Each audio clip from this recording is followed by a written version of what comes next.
Good afternoon, everybody. So nice to see you all coming into our Zoom room this afternoon. Okay, it looks like we have a lot of people in the room. We're going to go ahead and get started. Welcome, everybody. We're glad you're with us this afternoon. This is our April Curriculum Leaders Update meeting. Thank you for joining us. We have a robust agenda. We have information about our meetings for next year. We're excited to share with you. Dr. Musial is here to share state updates. We have Kate Pearson from our special ed team to give you some updates around essential elements. We have our social studies consultant joining us. We have Carrie Fromm joining us to talk about literacy, including the 35M grant, which is upcoming in June. And we want feedback from you about how you see us supporting you through some of this work. We're really excited to share our course catalog for next year, 25-26. And then Mike Flatfus is going to be with us for legislative updates. Knowing that some of you may have heard these updates in other venues, we're going to invite him to come last. That way, if anybody wants to log off, they're welcome to do that or stay on. But he's going to share where things are landing and what's happening at the federal and state level. So we're really excited to have him joining us too. So here we go. We're going to get started. We do not have our updates for this meeting just yet. Our April updates, we'll just email those out to the whole email listserv so that you have them. And then we'll still archive them here so that you always know where to find them. And remember, all of this is archived on the Curriculum Leaders Update site. So we have the dates all planned out for next year. We're excited that you will be joining us again. And somebody will put the link in the chat so that you can go right in and register. You'll find the dates there, the information. Of course, there's no charge for these meetings, and they'll all be done through Zoom. We encourage you to register for those right away because we'll send calendar invites. We heard from a lot of people that they liked having the calendar invites after they registered. So we're going to go ahead and do that again for you for next year's meetings.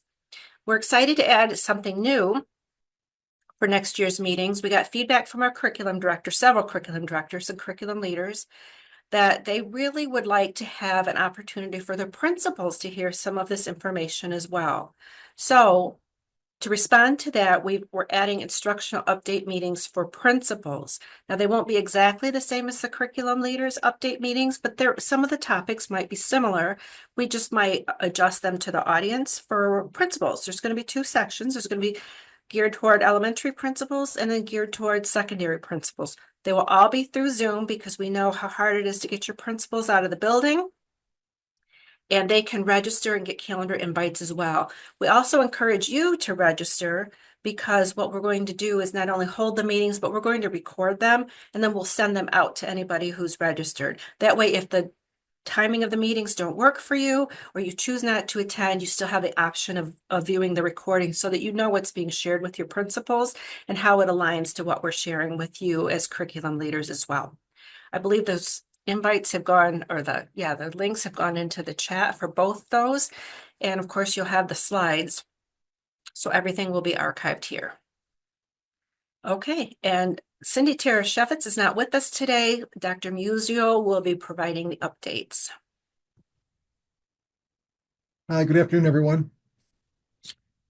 So I would like to let you know, many of the slides have some key dates, so later today or this week, make sure you stay focused on the dates that are presented in the slides. But the M-Step and My Access preliminary reports are now available, and these reports are available within 48 hours of students submitting their online test. And in order to access the preliminary reports, districts will need to log into the OEA secure site, select Reports drop-down menu, and then select Dynamic Reports. Select your entity information in your schools with data available, then select Open Report in the lower right corner, and there's a screenshot to help you. The preliminary scores do not include constructed response items. They only include students who tested online, and these still remain embargoed. In 2025, social studies is not included in the report because the test was realigned to the social studies standards, which were adopted in 2019. And a required standard setting process will occur later this spring with MDE. And also the grade 3 ELA reports, the preliminary reports are now available. and they include on the right of the screen, the ELA claims displays the K-12 literacy as well as the dyslexia law indicator. And these are based on a preliminary scale score. And students are flagged as follows. It follows a dichotomous scale that if the scale score is 1280 or above, the student meets the requirements of the K-12 literacy and dyslexia law. And of course, 1279 or lower indicates that the child did not meet the requirements of the K-12 literacy and dyslexia law.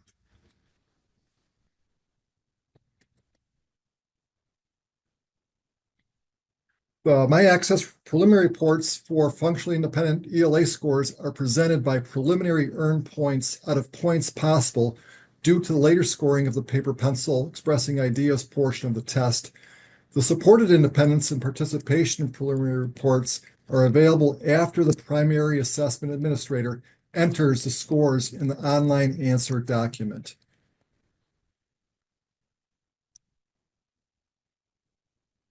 And the board score release timeline is as follows. Uh, for the test submission dates for April 4th through 11th, the student score release will be May 1st, 2025. If the submission date was between April 14th and 25th, the score release will occur on May 15th. And the student has several ways by which to access the reports. The first is the Big Future School mobile app for PSAT 10 and SAT with SA testers who opted in to Big Future School can access scores through their app or also through the College Board student account. And the educator score release in the K-12 reporting portal is tentatively scheduled for Monday, June 30th. So again, June 30th, you can have access to that data. Here were the MD questions that were given to them. Are you concerned that AI scoring might be more rigid compared to human scoring? Could this impact the scores? Since the SAT essay is scored separately, AI scoring won't impact the overall score, but the passage-based writing is part of the M-STEP overall score. Will this lead to changes in scores, possibly resulting in a decrease in proficiency? MDE's response is that, quote, we are doing a 20% read behind on the machine scoring to ensure that scoring is compatible with machine scoring versus hand scoring.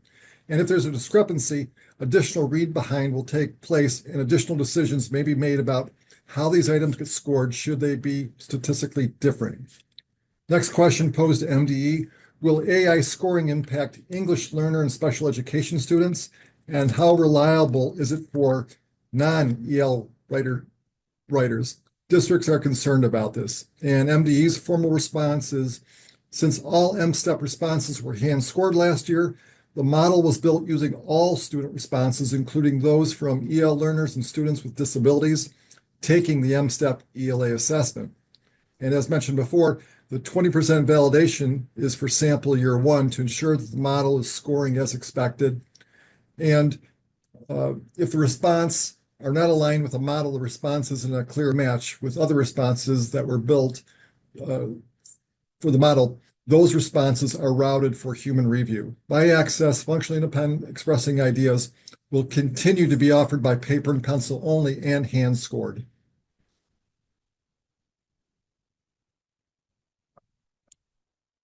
And the next question to MDE, with the passage-based writing being AI scored, will we get results faster? And then they stated, unfortunately, no. The passage-based writing scoring has gotten a lot faster in recent years as most responses are completed online, and we no longer have to wait for tens of thousands of answer documents to be returned at the end of the testing window to start scoring.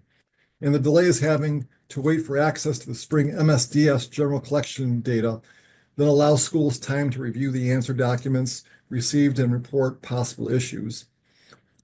We then must apply necessary updates to the data for accountability purposes.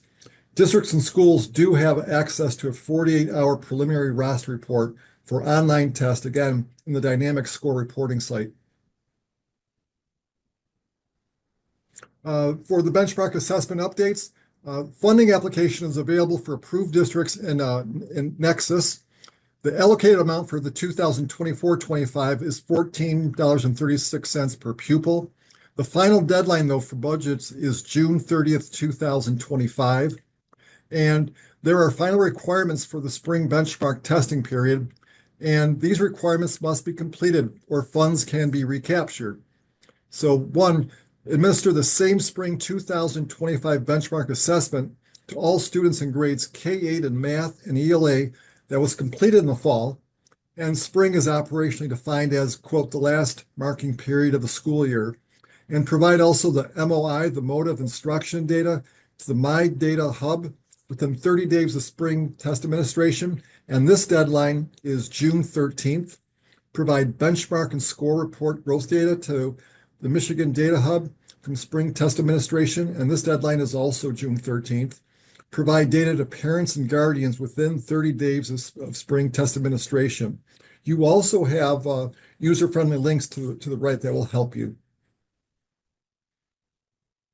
Okay, and then also hit save to the upper right of the hand corner. And MD recommends using Chrome for Nexus, not a Mac.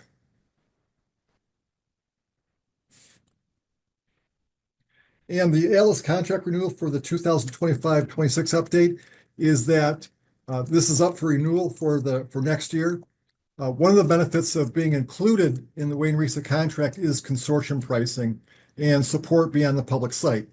And you'll need to take a few minutes to complete the survey. If one, you are a new district that would like to join under our consortium contract, or if you are a current district that would like to renew the consortium contract. Three, if you are a current district that would like to be removed from the consortium contract. Or fourth, if you would like to be contacted for more information. The link is right in the middle for the Atlas 25-26 survey, and we're asking you to complete this by Wednesday, May 14th. We also have a link for the contract pricing for 2025 and 26.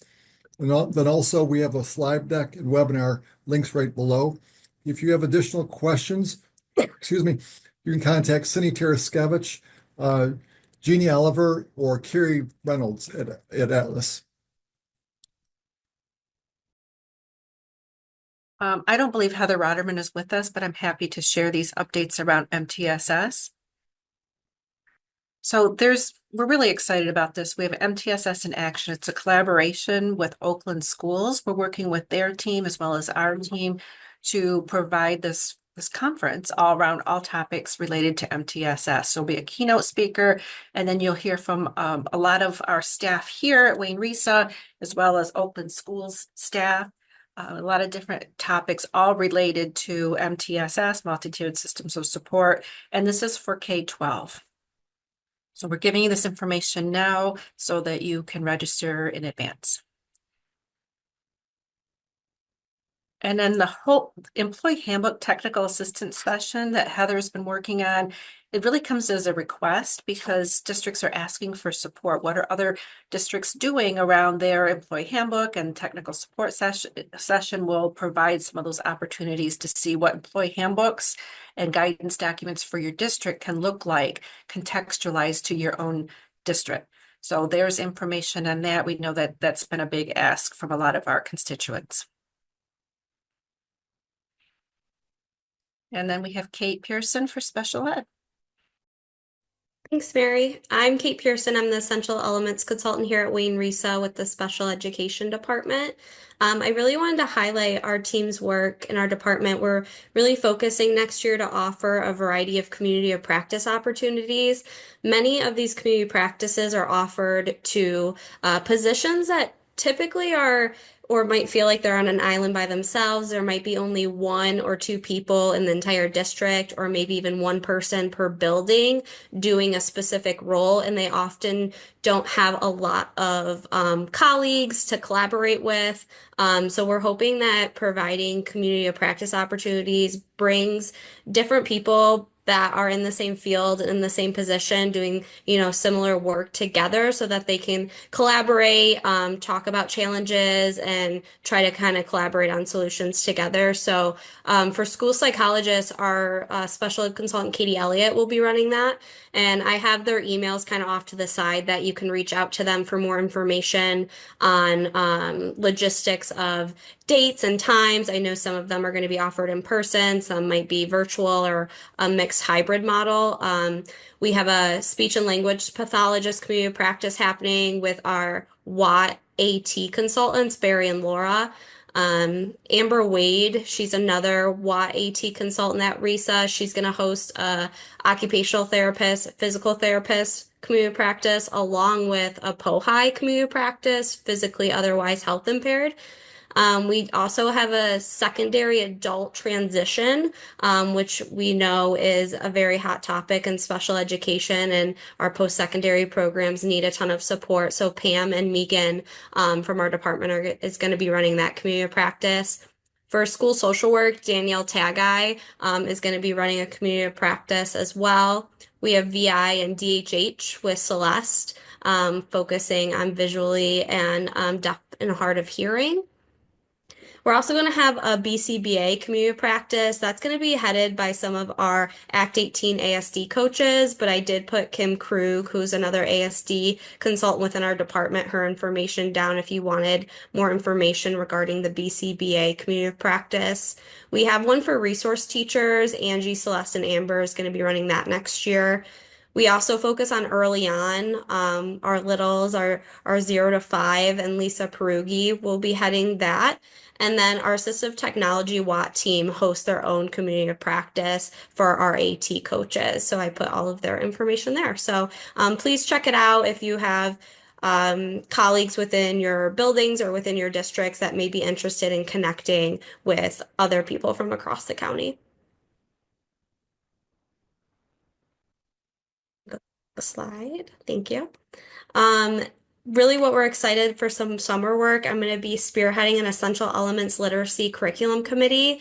So I'm bringing together educators and administrators from across our different Act 18 districts. And we're going to be working together to create literacy specific curriculum for our K-12 learners. This curriculum is really going to be focused on alignment to our alternative state standards, the Michigan Essential Elements. So curriculum will really be geared towards students who are on that certificate of completion track and are in the mild, moderate, and severe ranges within their disability. And it's going to be really supportive and a heavy impact on our students who have eligibility, especially for students with CI and ASD eligibilities. And our goal as Wayne County is to provide a free curriculum, right, with additional tools and resources that we can have free to all our Wayne County constituents. We know how expensive curriculum can be, so we definitely want to offer more tools and resources. So we're coming together as a committee to make that happen. Go to the next slide. And I really kind of wanted to just walk you through quickly just kind of how our committee is going to work and just our steps and who's involved. So we're going to, step 1, determine our vision and intention. Step 2, outline and really review the standards, pull out those power standards that we think are most important. We're going to then, step 3, create a variety of assessments and how we want to, find ways to show how our students are progressing. We're going to design lesson plans that are interactive and engaging for our students with unique learning needs, and then really determine what other materials and resources are going to needed to make it successful. And go to the next slide.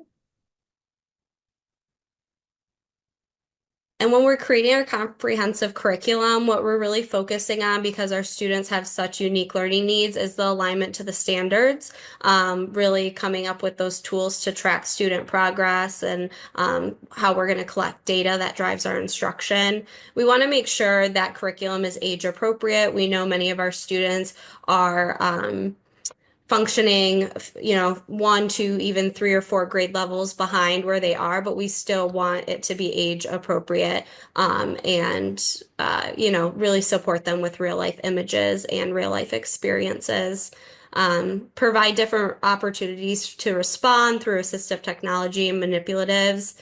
We're going to provide differentiation, really allowing a variety of teaching methods and materials to be used so that we kind of cover all ground. And then we want to place an emphasis on exposure over mastery, and that student success isn't just mastering content, but helping support students gain confidence in their academics over time. And then participants that are involved, we're right now working through our nominations. It's obviously at the bottom, we're really looking for a large majority of them to be teachers and educators across the K-12 levels. We're also inviting coaches from across the county to be in on this work. And then we are going to have some administrators as well from across the county, along with consultants from both our general ed and special education departments. So we're really excited for this cross collaboration with so many different groups of people. And then I also put out the Essential Elements quarterly newsletter for spring. So this newsletter is really highlighting Teach Town. It's a curriculum that supports students who are on the Essential Element track. Their Encore program has a lot of great updates coming for the 25-26 school year. So I've highlighted some of those. I also talk about the My Access Social Studies assessment pilot that we've been working on the last few months. And then we talk about Education Associates and their project discovery program that helps employment and life skills for our students and adults with special needs. So we can put the link to that in that chat, and then we'll also have the PDF, I believe, attached within the website. So take a look at that or share it with colleagues that you think it may pertain to or might be interested in the information. And I think that is it for me, but thank you so much for your time. Thanks, Kate. Hi, everybody. I'm John Ferris, Social Studies Consultant for Wayne Risa, and here are a few social studies updates. First off, we'd like to share with you the Teaching Diverse History Summit. We've shared this before. We're very excited about it. It's coming up August 13th and 14th this year. This is a professional development experience that is open to all teachers in Michigan and also all pre-service teachers. So if you know a student teacher or someone in college, let them know. It is free. Day one of the program is a standard kind of conference setup with a keynote speaker, followed by breakout sessions, concurrent sessions. Our keynote speaker will be Dr. Hassan Kwame Jeffries from Ohio State University, who is part of the Teaching Hard History project from Learning for Justice and the Southern Poverty Law Center. He'll give our keynote, and then we'll have sessions that are about the pedagogy and practice of teaching inclusive history. Day two will start again at the same location, the Icon in Detroit, there on the river, and we will start with an opening session followed by place-based learning experiences. Teachers will be able to choose from one of several place-based experiences. For example, one group will go to the Arab American National Museum, where they'll do programming there. Another group will be going to the Reuther Library, where they'll dig into primary sources and develop inquiries there around redlining in Detroit. This is free to everyone. There are meals on lunches both days, and we really encourage you to share this with others. Next slide. And we've got a whole lot of, let's go ahead and click through those to populate that page. This is, I forgot that I had this set up this way. So I want to share that we've got a whole slate of social studies professional learning planned for next year, the next school year. These are searchable on our site right now, so I encourage you to go and have a look. Just to call out a couple that we're very excited about. Oh, the second one in the list is how to support student-led voter registration drives. You're probably aware that it's now a requirement that we provide our students with the opportunity to either register or pre-register if they're not voting age yet, to vote in elections. This session is going to be held. Actually, that says October 20th. I believe it's September 20th. I'll have to check that. But we wanted to have that one in September so that students would have a chance to register before the deadline. We've got a personal finance pair of personal finance webinars. We've got learning by hearings, where students will learn from the Levin Center at Wayne State University. Teachers will learn how to help students learn from the Levin Center.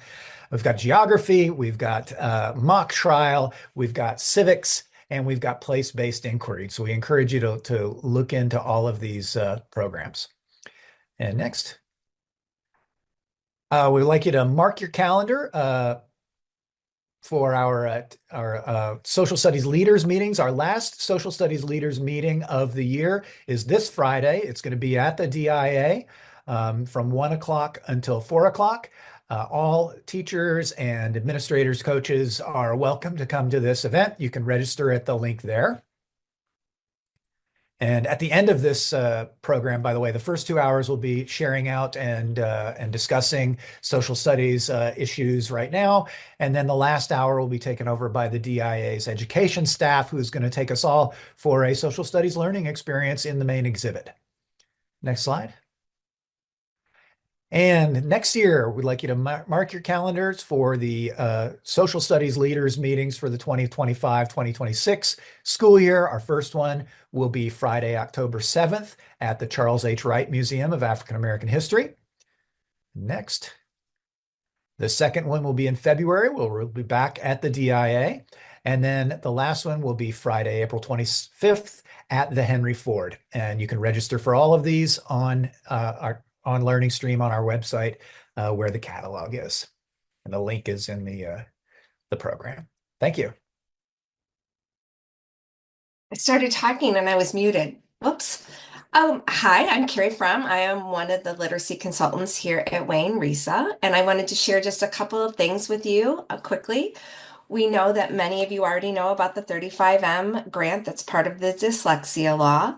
We just wanted to remind you that it's an $87 million formula grant. So based on the product and that you choose is how much you get per student. Right now, the Committee for Literacy Achievement, the CLA, is evaluating literacy series and materials, professional development, and literacy tools or services that will be on that list that you can choose from. And they will be creating and maintaining a ranking list of all the literacy items that the committee evaluates. Next slide, please. I think what's really important for us to remember is we've heard a lot of people say, well, we used our funds from last year, 35J, to purchase new curriculum. We just want to highlight that, yes, you may have used those funds, but we want you to realize that you can also use this funds from 35M for early literacy intervention materials and series. So if you have already have a tier 1 series that you've just purchased, you could look at something like that. The other thing is it can be used for K-12 professional development around literacy. I do not believe, Stacy, that it can be used for people or interventionists. It will be a list that will give, like for the professional development, that will provide different people that provide those services. That's my understanding, unless one of my colleagues knows differently. I'll chime Next. in. Yeah, go ahead, Beth. Yeah, so I'm actually serving on the Committee for Literacy Achievement for the professional learning, so I have some insight. So yes, it will be specific to a set of professional learning offerings with which the providers submitted to be considered by the state. There'll be a ranked list. They had to meet certain eligibility criteria. So for example, the state decided not to draw a distinction between the committee and the state. So the State Department made some decisions, parameters from which the committee is adhering to, as well as the people who submitted. So for example, the professional learning cannot be material specific. It has to be like materials agnostic. So I'm sure many of you, I think letters would be a good example of, like a professional learning, although there'll be a number of different professional learnings that would be available and funded should you select it and select that you want funding for that category. I don't know a lot yet. I think Carrie and I are on the same page all of us are on the same page, but we're listening for as much as we can find out about everything. I don't know yet. If there'll be like a proportion of the funding that you could use for each, or if you could just use all of it for materials. I anticipate that. I think you'll be able to select the areas that fit best for you, depending on sort of your comprehensive literacy plan, your literacy theories of actions, where you are in implementation, and what is best for your district and needs. So I hope that was Hilda, helpful. I think that Beth just answered that question around if you'll be able to use it just for the professional development that's on the list. I think you're deciding as a district what your needs are. So if your needs are that you just need it for the professional learning, then you would select things that are off of that. Um, the next slide, please. So there's just a couple of things that we wanted to highlight. When the application becomes available, and this is directly from the state, you will have the opportunity to review the ranking lists of interest to your community and what you need. You'll be able to select curriculum, professional development, and other tools and materials from the list and apply for funding based on the selected items. There is an important note that I think is important for many of you is if you paid for something after October 1st, you can use this money um, to go back and reimburse yourself. So it has to have been spent after October 1st of this year. So if you purchased, let's say, a intervention or you provided professional learning that's from one of these companies, you'd be able to go back and you'd be eligible for funding. Next slide, please. So here's the basic timeline that the state has given us. This has not changed recently. So they're in the process right now, as Beth shared, with the CLA, is vetting all the people that put in, all the companies and their products. And in June, the list will be published and the application will open. There will be webinars about the grant application process, and districts will apply for funding. It is supposed to be reviewed in August through September. We do not know how long you will have to complete that process yet. We haven't seen that timeline yet. And then in October, MDE will allocate the funds.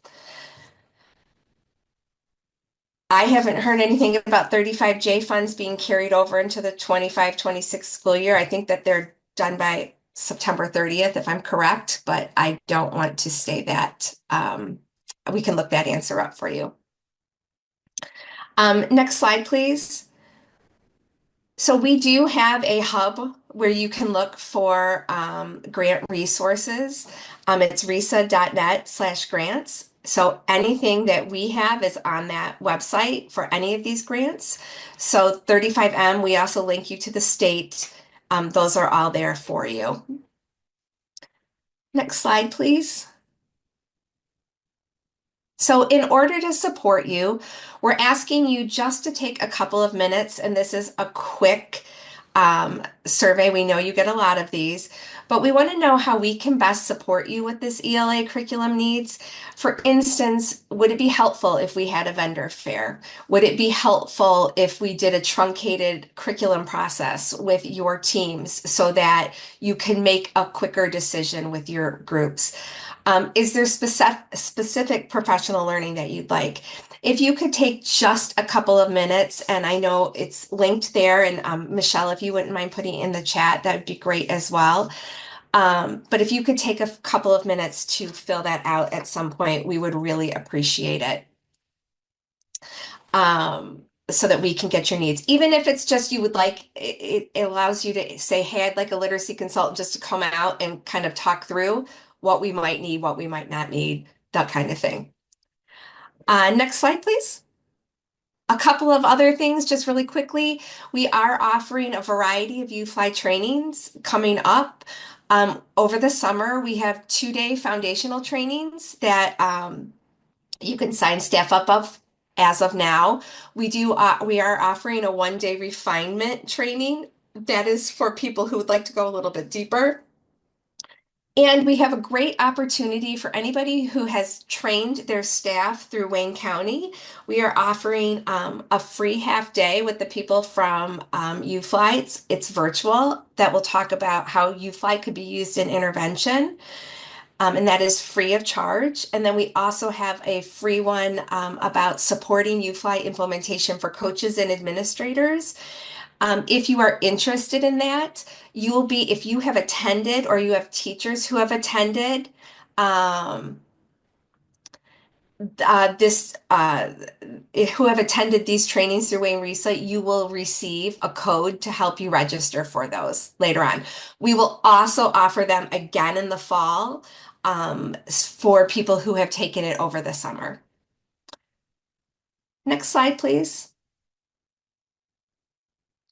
The final thing we just wanted to highlight, and this isn't necessarily literacy specific, but we are really excited to welcome Diane Sweeney and Julia Steele next year for a 4-day student-centered coaching workshops.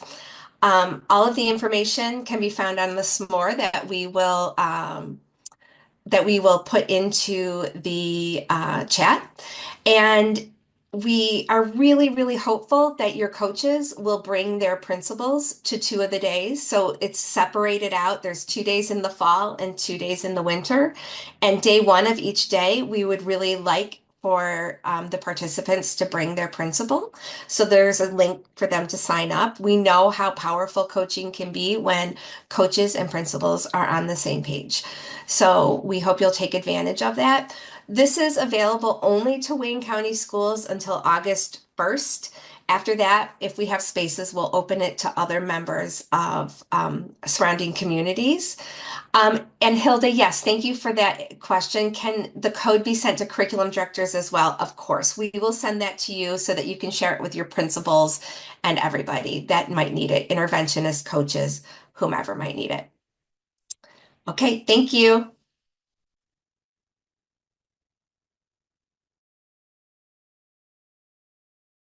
Now, as promised, it is April, and so it's time for us to share with you our course catalog for the 25-26 school year. I think Michelle's going to put the link right in the chat, or somebody will, and you can peruse by category. This will give you an indication of how we're responding to your needs and the feedback and data that we have received. And there's something in here for everybody on your staff to help continue your staff to grow. If you don't see something in here and you have a specific need, there's always our PD request form. Fill that out with your thoughts about what you feel like you need that might be above and beyond what we're offering at a regional level. And then we will respond to you and work with you directly to try to meet your needs in that way. So I think you're going to be pleased with all of the offerings that we are able to provide you for next year. We'd love to hear your feedback. And I think last, unless Beth wants to say anything now, no? No, we'll let Mike go next and I'll close us out. Okay. Next, we have Mike Latvis. He's going to fill us in on tons of things that are happening legislatively. Thanks, Mike. Thanks, Mary. Good afternoon, everyone. I just to figure out where you can go ahead and go on the next slide. Want to give you a little bit of an update on, you can go to the next slide again. Sorry, I think something. Yep, there we go. Want to give a little bit on what's going on at the federal level, as well as the state level. Obviously, I think more people are probably concerned about what, or have questions about what is going on at the federal level, whether it's executive orders, funding clawback, or DEI certification letters that recently happened over the past couple of weeks. I think over the last since the president took office, so we're not even 90 days into this term. He signed about I think 127 or 123 executive orders, which isn't necessarily uncommon, but I think the extent to which it is impacting education is certainly uncommon, given all the changes that this administration has indicated they're interested in making. I think probably the one at the top of everyone's mind is eliminating the Department of Education. I think a little bit of kind of what we know, how we think it's an impact, and then a little bit of history too, which is I think a little important as everyone kind of takes all this information in and kind of through a fire hose. Obviously, we all know that the large majority of funding and curriculum decisions are made at the state level, right? So the way we teach our kids, for the most part, the funding is still going to remain the same. I've been sharing with everyone, in order to get rid of the U.S. Department of Education, you would actually, I mean, it would have to pass through Congress. The Senate is never going to, Senate Democrats are never going to vote with Republicans to get rid of the department. So that's not going to happen. That we do know that the department staff has been pretty much gutted between the layoffs that happened, as well as kind of the early retirement incentives. The department has lost about half of its staff. So that's a big deal when it comes to kind of regulatory enforcement and compliance, the work that the department has done as part of kind of over the last month and a half, 2 months, 3 months of walking through what this would mean and what's going on. I was surprised to know that around just about 80% of the work that is done by the department is actually focused on higher education. So it isn't a K-12, an all K-12 focused department. And when we talk about what they might do in terms of funding, we know that they're talking about just essentially moving funding to different areas. And I'll tell you why, at least we're not concerned at the moment. I think, but we need to have a full understanding of what is going on. I'll get into that in another minute. Obviously, kind of what you've heard on TV is the same thing as what we're hearing is that they have an interest in moving IDEA to DHHS.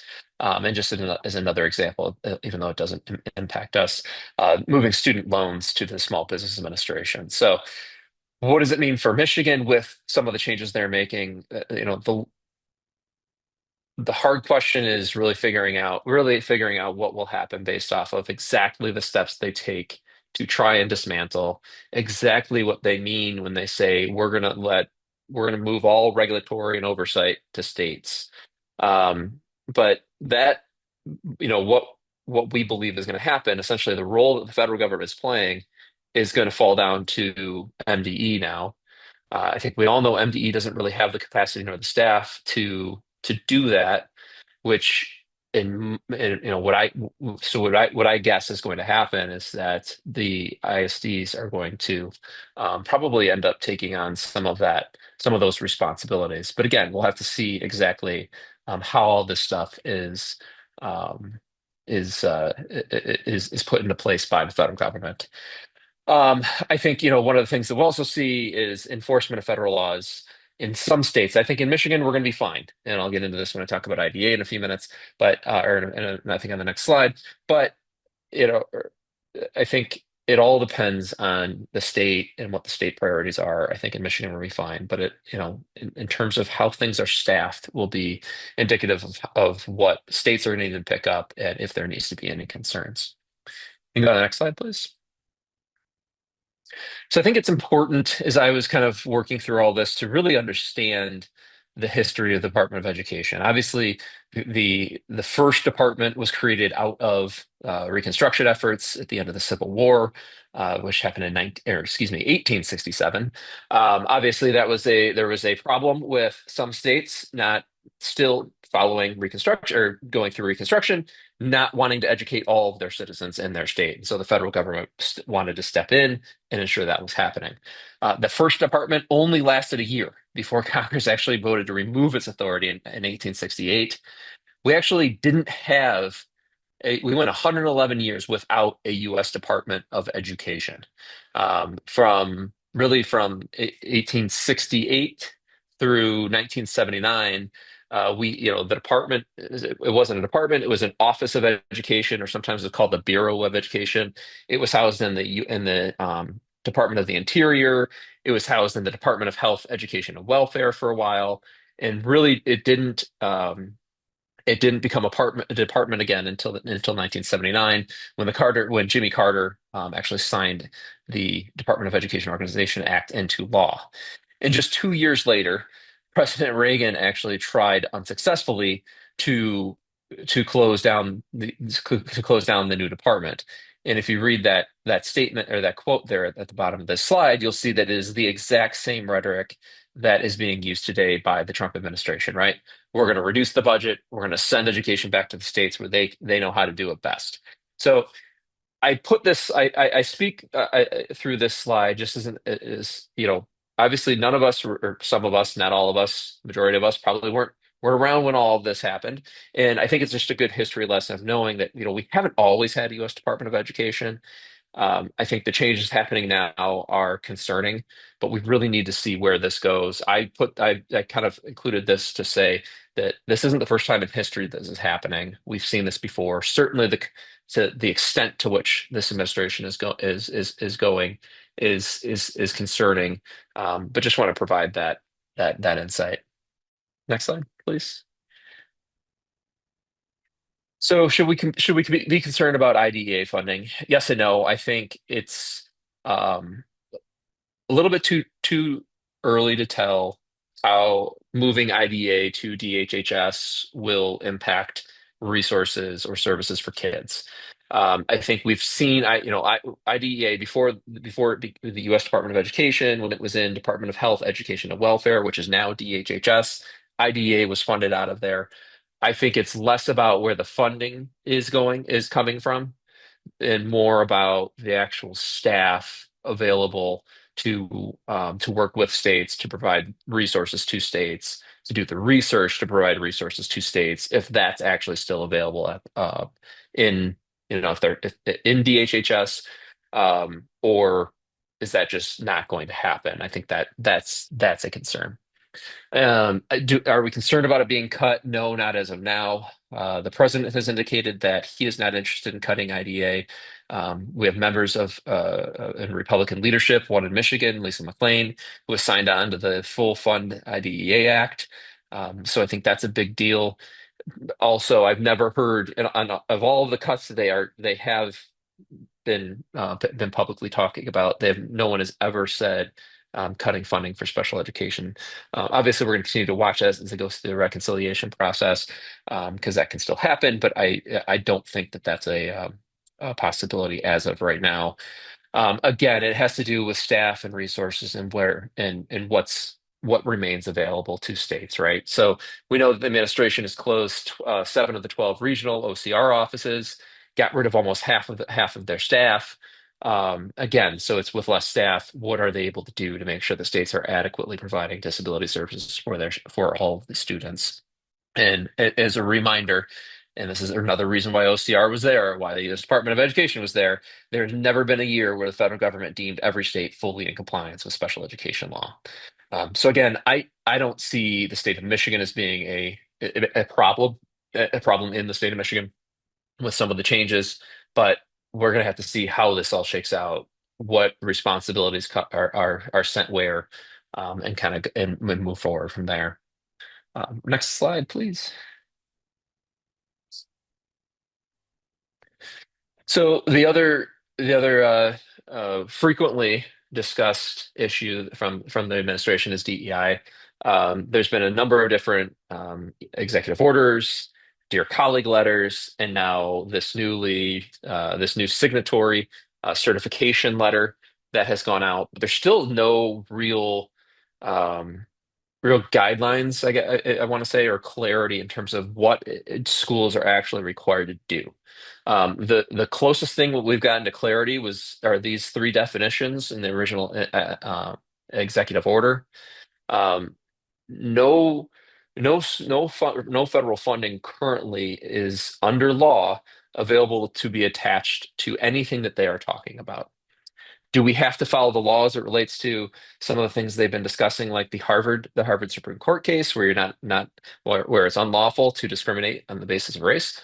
Obviously, and we do that. But are you still able to have a person in your school that has a DEI has a title that is DEI, is doing DEI work? Are you still able to run these programs that are DEI? Yes, you are.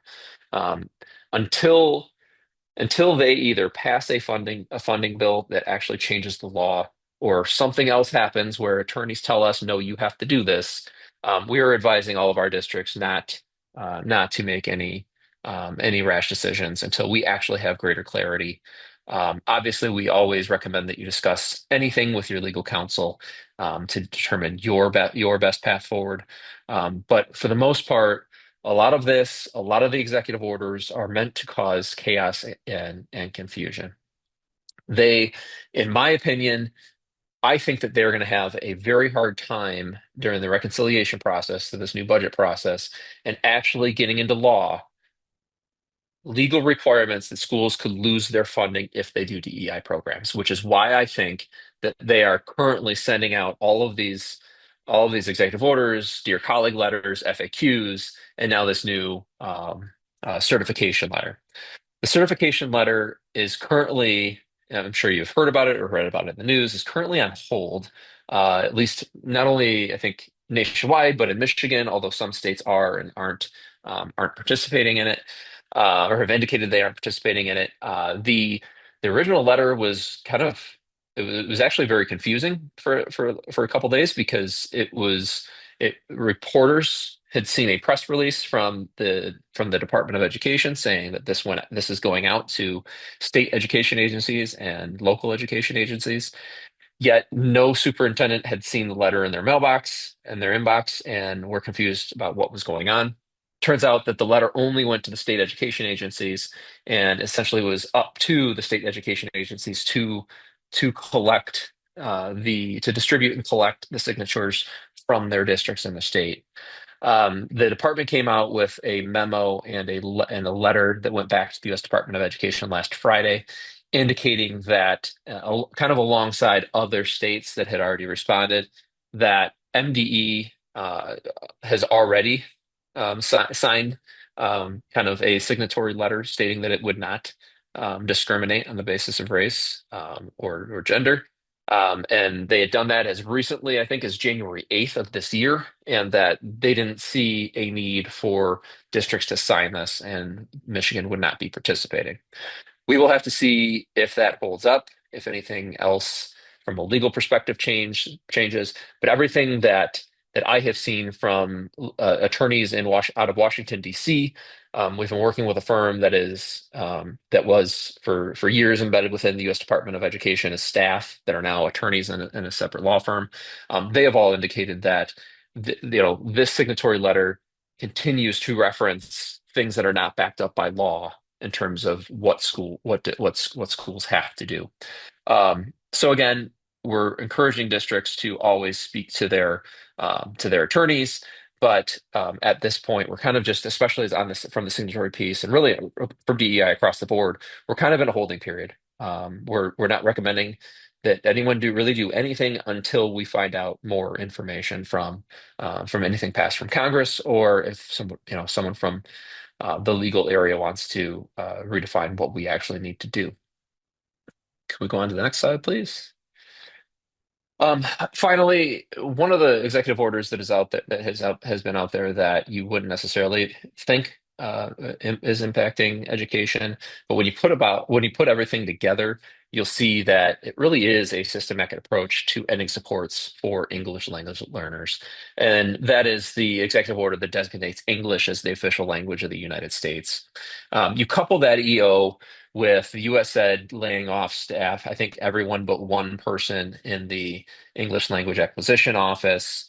And then layer that on with the discussion of cutting not just Title I, but specifically Title III funding as well, which Michigan receives about $13 million a year. And what you get is you see a concerted effort to remove supports for English language learners. Excuse me. Um, so that is a concern that we have, obviously, with some of the cuts, with some of these things that we're starting to piece together. So we're going to continue to watch that. Obviously, we will still, with the amount of multilingual and ELL kids we have in Wayne County, it is a topic of immense concern for us.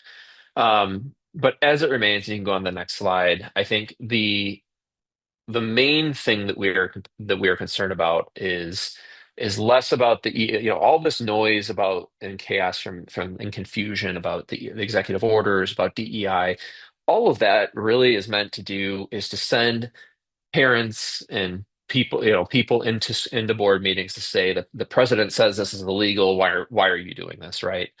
Not backed by law. What, and that's going to be a pain for superintendents and boards. They're going to have to communicate exactly what they're doing and why.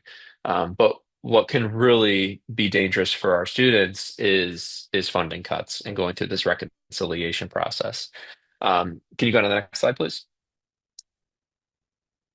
So this isn't all of the funding that Michigan receives from the federal government. These are kind of the three big areas. We receive about 10% of the school aid budget from the federal government, so about 2.1-ish billion dollars.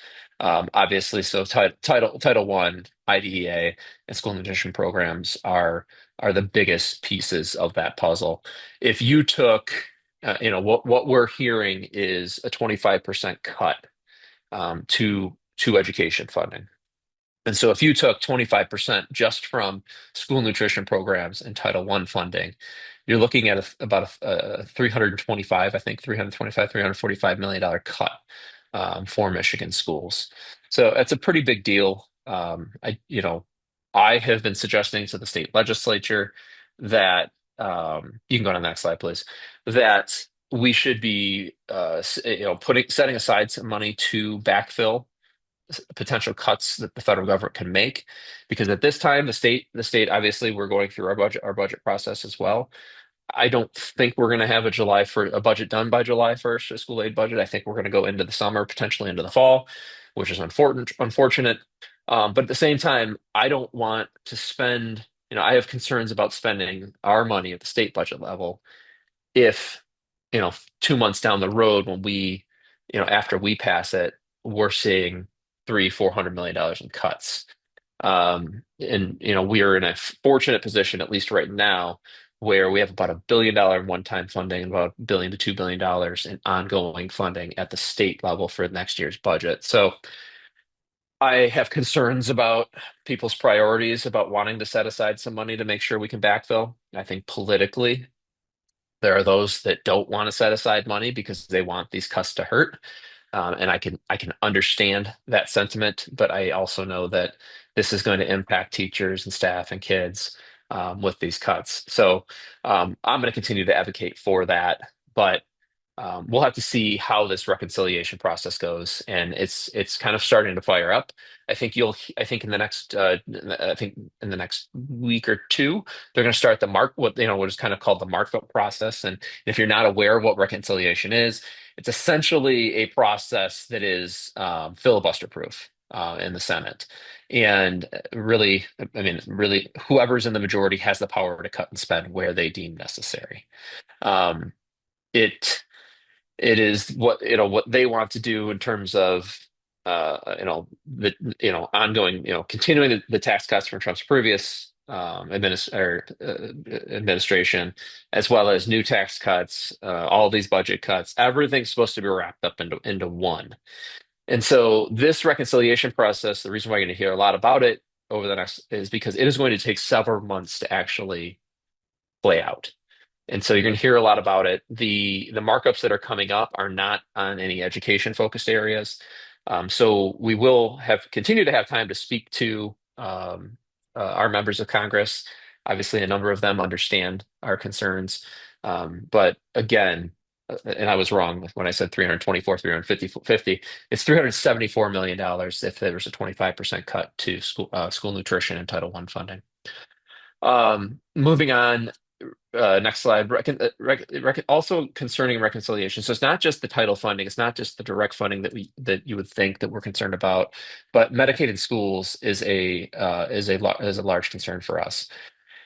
I think you hear a little bit of conflicting information, both from the Senate and the House, of whether or not there's the political will to cut funding in Medicaid. The $880 billion number has been out there for a couple months now.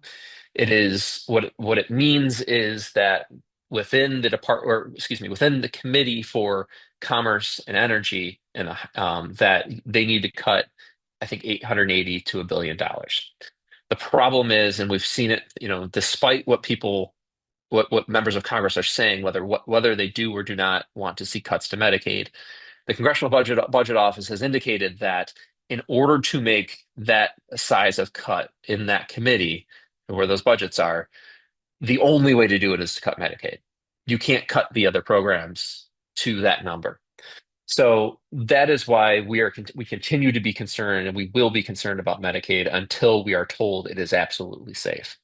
Um, just in Wayne County, on average, are provided or are reimbursed by the federal government through Medicaid to the tune of about $20 million. I think it was 19, 21, and 20 the last 3 years. So this provides a large number of supports for our students.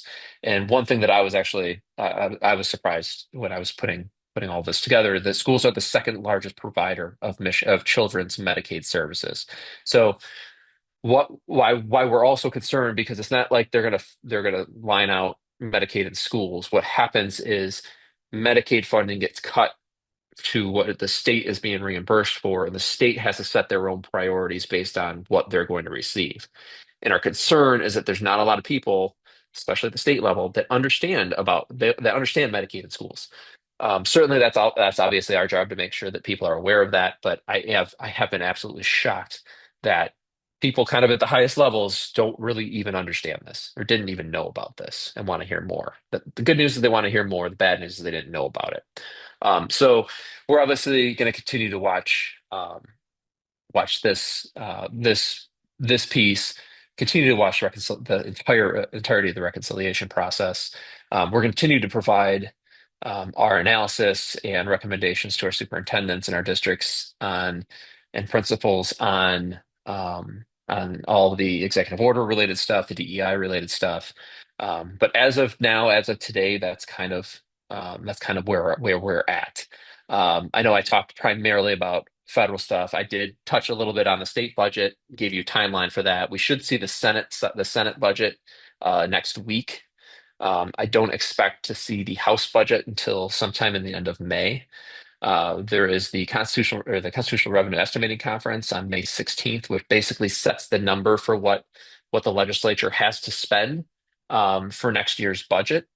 I'm very concerned about what's going to come out of that. I think I already saw last week that the state's general fund is $212 million below what was estimated, which is not a good sign. We all, as schools, we all know what happens when the general fund is short. They come from the school aid piggy bank to pull money out to pay for higher ed and others. Um, and I'm also concerned about, given the uncertainty in the economy based off of what's happening at the federal level, how um, how how economists, how cautionary they will be about setting those funding numbers. So um, I'm in January is when we had $1 billion, and we had $1 billion to $2 billion in ongoing, $1 billion in one time.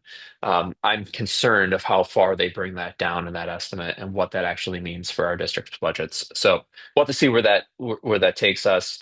Obviously, right now the only thing we know is pretty much the foundation allowance, right? Or the first two legs of um, that chair, or that stool, which is the governor's $10,000 and the House $10,025. So we'll see what the Senate does, and we can kind of go from there. Continue to craft our budgets.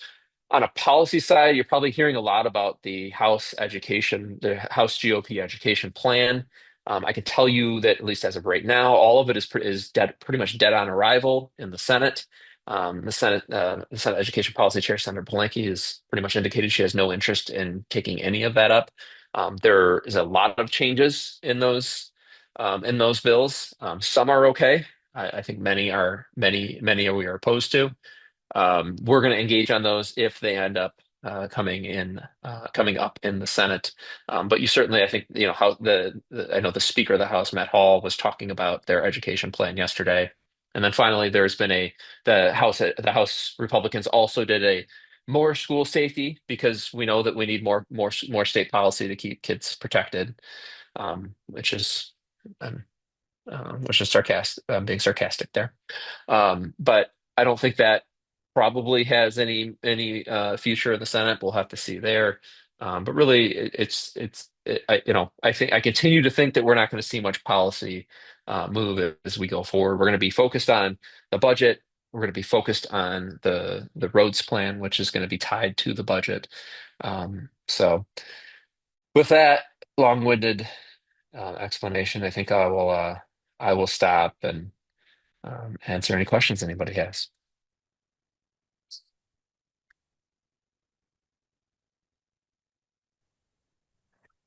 I am not seeing anything in the chat, but please feel free to add anything. Tim, I see your comment in the in the chat. Yes, but common sense doesn't always prevail.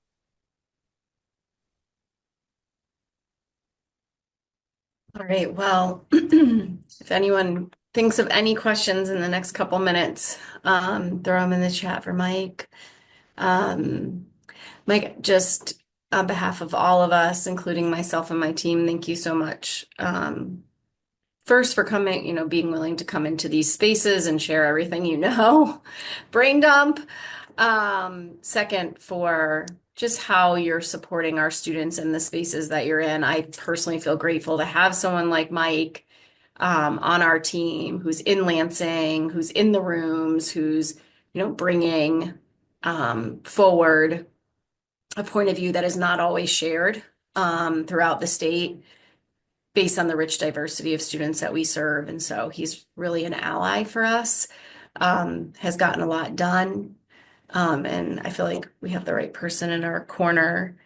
So thanks, Mike, for being here. And I would just say also to all y'all, you're hearing a lot of this actually before I was listening to Mike and I was thinking about a whole bunch of other members of my team who haven't been in these spaces and heard some of the things he shared. This is the second or third time I've heard. And every time I hear something new. And so, Mike, you're going to get an email. I have an ask. I have another audience for your roadshow. We'll, if it's helpful to you all, and we know you'll give us feedback, we'll continue to invite Mike into these spaces as we all navigate that. So, Mike, thank you for your time, and we'll let you know if there's any more questions. Absolutely. Appreciate it, everybody. My contact information was on the first slide there too. So if anything pops up, shoot me an email, shoot me a text. I'm around. Yeah, so I just want to take a moment, if it's okay with everyone, to, close us out. It's following Mike's presentation, it's hard to not acknowledge the very real uncertainty that we're all navigating. It's definitely, there's no denying that we're in a season of change, and it's natural during a time like this to feel uneasy. I know each time I listen to Mike share this information, it's like my sort of emotional pulse going up and down. Some things leave my stomach in knots. Other things make me feel okay. But I think it's important in this space to offer a little bit of a different lens because as unsettling as a moment like this is, it can be a powerful catalyst. We have been thinking about, if we have to anticipate, for example, budget cuts, how can that help us sharpen our focus, challenge assumptions, ask bold questions about how we lead, what we're prioritizing, how we design learning for every student we're serving. It's definitely important right now to stay very nimble. We're trying really hard to look ahead and to anticipate, but some things, I think Mike sort of lifted, and many of you were impacted. I mean, we got a notification of a grant of which the spending timeline had been extended by the previous administration, and then retroactively it stopped. And that impacted us and our districts to the tune of about $4.5 million. So that's not something you can really anticipate. And so really being adaptive, because the work that we do really matters, especially now. So my ask to all of you is just don't let the fog of the uncertainty cloud your sense of purpose. Stay grounded in what we know is true, and that is that our students need us to be our very best as their leaders at this time. They need systems that work for them. They need instruction that reflects their brilliance. They need leaders who won't wait for stability to move forward on their behalf, to stand in the space as advocates, to say what they need, to tell stories.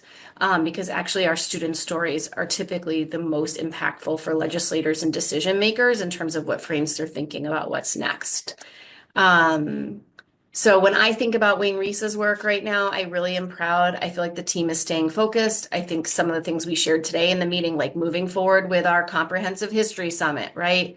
Moving forward with our work to advancing AI, which is incredibly important right now. Moving forward and supporting our districts as much as possible to take advantage of the $87 million that is outlined in this year's state budget under 35M for literacy achievement. I mean, the list goes on. And I would just ask that we all keep leaning into collaboration, because I think that's how we're going to figure out the best path forward, when things are unclear or as they become clear. So I know for me, I feel, and I think this is true for all of you, we can't always control all the external forces at play, but we can control how we show up each day for our kids and our community and stay focused on what they need from us. And I have confidence in this group's ability to lead with steadiness. I've seen it. And so many of you I mean, I've known many of you through COVID. I mean, we have faced some challenges. And so just want to say thank you for what you do every day. And we're your partner. Come to us for whatever you need. Say what you need. And our commitment is just to continue to communicate with you about everything we know as fast as we can, and to advocate on your behalf for what you share with us, that you need from us. So that's it for me. I'll toss it back to Mary to close us out and say thank you.